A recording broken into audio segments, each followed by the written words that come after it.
What if I told you that one of the greatest land deals in history only cost the US the price of a single cup of coffee? For every acre. Yeah, you heard that right. It's time to dive into one of the most underestimated stories in American history: how the United States snagged Alaska from Russia. And trust me, it's full of strange characters, funny stories, and a few myths that still float around today. Buckle up. It's the year 1867. The US is fresh out of the Civil War, and Russia is, well, Russia. They were broke and worried about the growing power of Britain, especially in the Pacific. Alaska was essentially a huge icebox to them, about as useful as an inflatable dartboard. So why not sell it to their neighbor across the pond? I mean, who else could take it? In steps this man, William H. Seward, U.S. Secretary of State. He was kind of the real estate agent you'd want in a medieval auction house. Smooth, persuasive, and not afraid to buy a mysterious mansion. In 1867, he struck a deal with the Russian Empire for $7.2 million. Now, that might sound like a lot back then, but that's only about 2 cents per acre for the entire chunk of land we now call Alaska. Imagine the negotiation process. How about 7 million? Make it 7.2, throw in a walrus, and we got a deal. Okay, maybe no walruses were included, but the deal was still called Seward's Folly, because people thought it was, well, a stupid decision. They thought Alaska was just ice and polar bears. The newspapers mocked him endlessly. Turns out, Alaska was hiding a few secrets, namely gold, oil, and one of the richest ecosystems in the world. Within 30 years, the Klondike Gold Rush struck, and bam! Suddenly, that $7.2 million started to look like pocket change.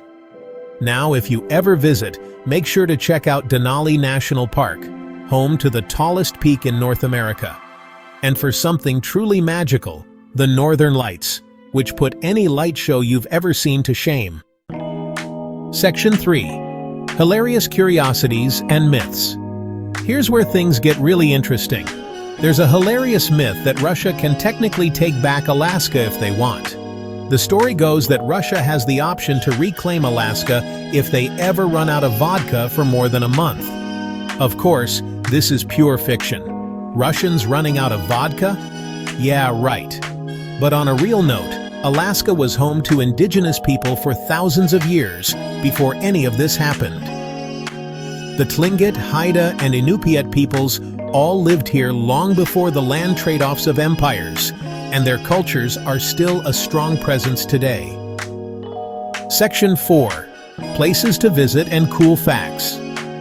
Today, Alaska is a nature lover's dream. Want to get up close and personal with glaciers? Head over to Glacier Bay National Park. Fancy some whale watching? Hit up Juneau during the humpback whale migration season. And if you're feeling adventurous, how about a visit to the mysterious Mendenhall Ice Caves, where the walls literally glow in shades of blue? Also, did you know that Alaska has 17 of the 20 tallest mountains in the US? It's basically America's rooftop. Fun fact: Alaska is so big that if you cut it in half, Texas would still only be the third largest state. Take that, Texas! Section 5.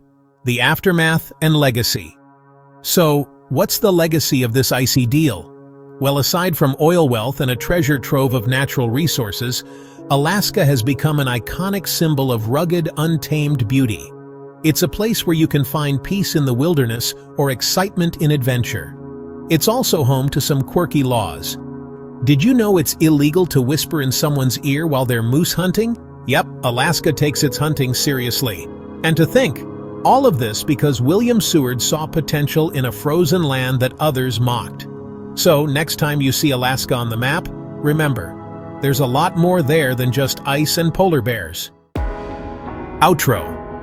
Thanks for watching. If you learned something new or just enjoyed hearing about the wild, icy deal that brought Alaska into the US, don't forget to like, subscribe, and hit that notification bell. Drop a comment below. What's your favorite Alaskan myth or fact? And hey, Maybe plan your next trip to Alaska. Who knows, you might just see a walrus or two. See you in the next one.